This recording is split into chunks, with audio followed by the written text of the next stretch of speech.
Grabe to mga bro, may gustong isama sa hukay ang Phil-Am na si Jalen Green. LaMelo Ball naman nag-angas kagad, may in-ankle break pa sa kalaban plus napikon pa kay Dillon Brooks. AI na AI ang galawan ng player na to ng Hornets. Charlotte Hornets laban sa Houston Rockets. Maganda to mga bro, tapatan ng dalawang young stars sa NBA. LaMelo Ball laban kay Jalen Green. Naka-lineup na din sa Houston mga bro. Etong si Dillon Brooks, well first quarter muntik kagad ma-posterize dunk ang big man na si Alperen Sengun. Di nga lang nakompleto yan. Para simulan ng opensa ng Hornets, nakuha yan ni LaMelo Ball 3-pointer, sabay angas pa sa mga fans na nasa VIP seat. Active si Ball mga bro, kahit sa depensa nabutata niya ang tira dito ni Fred VanVleet.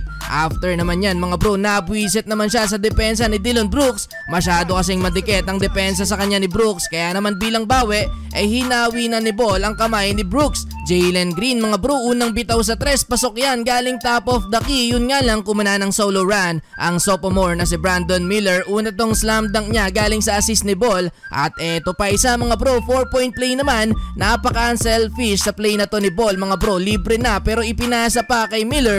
Nauwi patuloy yan sa 4-point play, foul si Dillon Brooks. Kaso nung inilabas si LaMelo, biglang kumana ng 8-0 run ng home team. Jalen Green driving dunk, iwan ang depensa ni Brandon Miller. Back-to-back basket naman para sa big man na si Sengun. Solid din tong si Amen Thompson mga bro, quality minutes para sa Rockets, 4 points with 1 block. Pero leading scorer nila si Jalen Green with 10 points. Gantian pa sila ng basket ni Ball under 3 minutes. Eto, papatapos ang quarter, may in-ankle break pa si LaMelo Ball. Napahawak sa sahig ang bantay mga bro, yun nga lang di na ipasok ni Ball ang tira. End of first quarter, 26-21, Houston up by 5. Second quarter, naitala ng rookie ng Houston ang kanyang first 2 points mula sa driving floater. Palobo palalo ang lamang ng Rockets. Eto, fast break run, Amen Thompson, double pump dunk, sumabay pa ang dalawang players ng Hornets.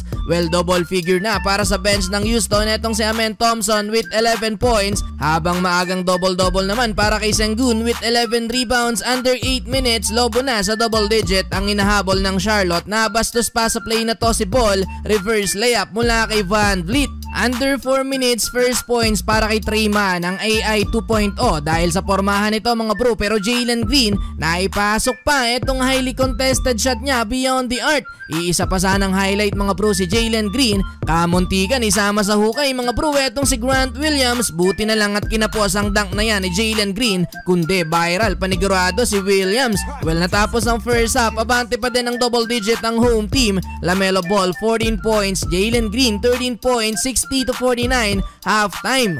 Entering the third quarter, kontrolado pa din ang Houston ng laban. Buhat na buhat ni Sengun at Green ang opensa ng home team na parehas may tig 20 points na sa third quarter. Yun nga lang bagyang nagkaroon ng run sa dulo ang Hornets at naibaba sa single digit ang lamang ng Rockets. 22 points na para kay LaMelo Ball with 7 assists. Sumunod sa kanya itong si Treyman na may 15 points. End of third quarter, 83-79. Well, fourth quarter, hype na si LaMelo Ball matapos makadikit sa Houston. Nagawa pa nilang makuha ang lead sa run na yan mga bro. Tres mula kay Ball at Williams, pero VanVleet binuhat ng Houston. Sumagot din ng back-to-back 3-pointer. Yun nga lang mga bro, clutch si Treyman, 5 straight points. At eto, LaMelo Ball 3-pointer last 2 minutes. Lamang ng 5 points ang Hornets. Pero naitabla pa yan ni Jalen Green mga bro. Yun nga lang, eto naman si Grant Williams, dagger 3-pointer sa Houston. Sa uli, panalo pa ang Charlotte Hornets sa likod ng 30-point game ni LaMelo Ball.